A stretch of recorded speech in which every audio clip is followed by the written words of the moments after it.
Indústrias surgiram no século XIX, no período que ficou conhecido como Revolução Industrial. Desde aquela época até recentemente, as pessoas que trabalhavam na linha de produção não se preocupavam com as matérias e peças que queriam ser utilizadas na produção e nem com o estoque das mesmas, pois existia alguém de fora que era responsável por organizar o estoque desses materiais. Mas isso dificultava o contato entre as pessoas da linha de produção e as pessoas que eram responsáveis pelos estoques. Isso causava duas situações.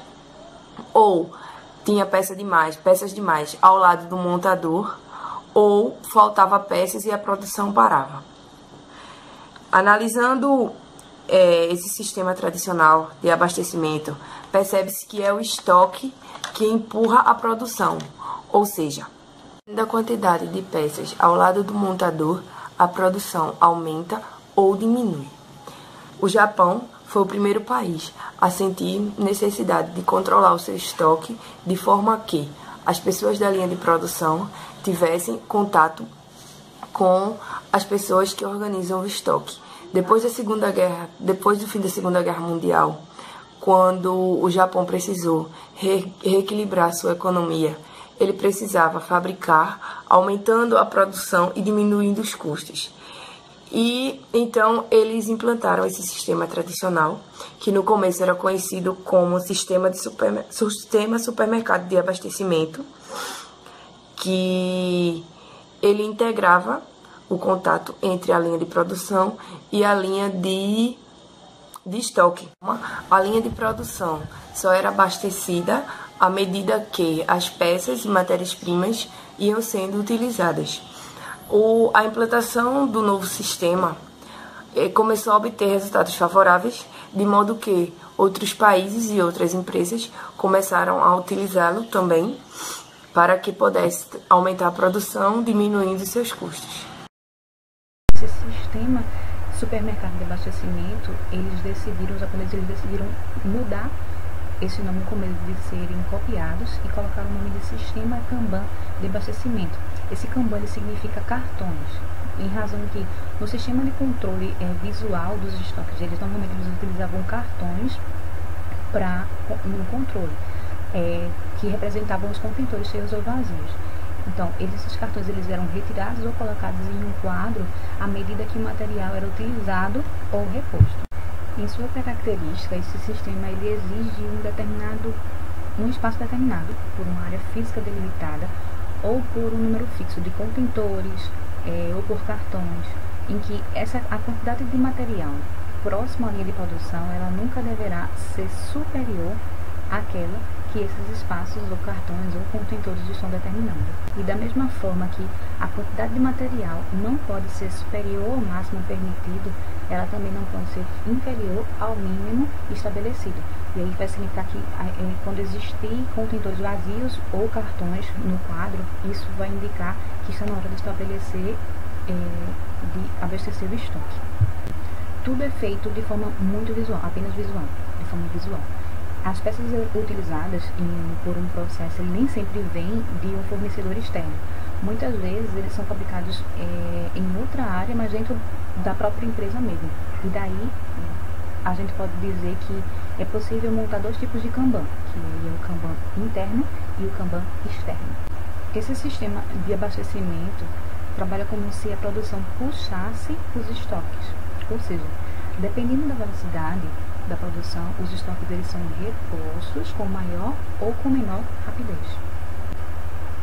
Fala-se da semelhança entre o Kanban e o Just-in-Time, porém eles não são a mesma coisa.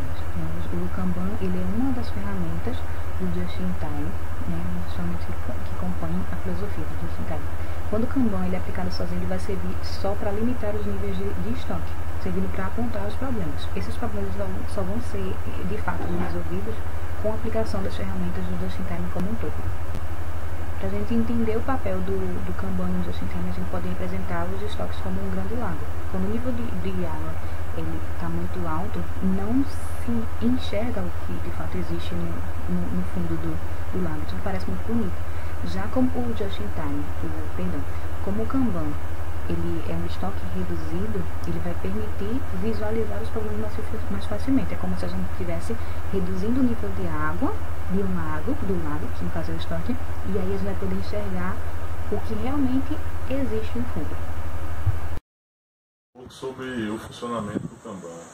Há duas formas.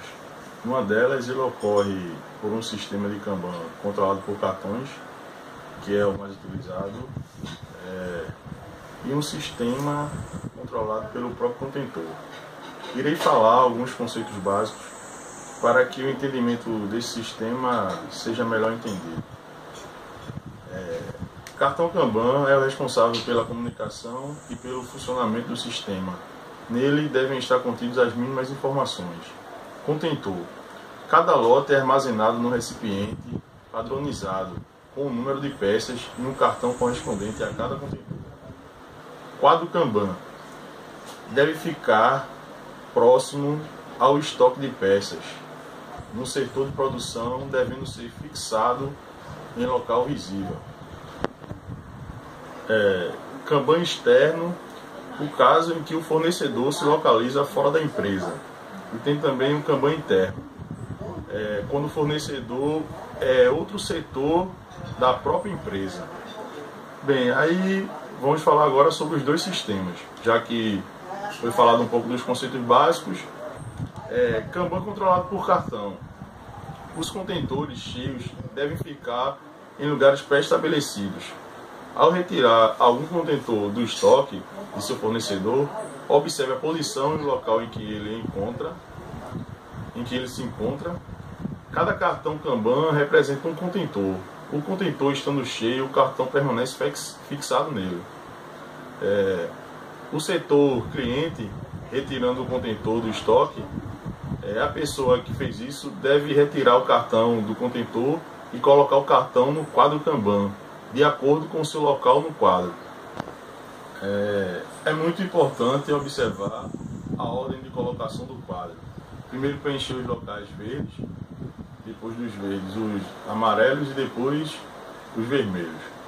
O fornecedor, ao ver o cartão no quadro, saberá quantos contentores foram retirados e terá noção que precisa produzir aquela peça.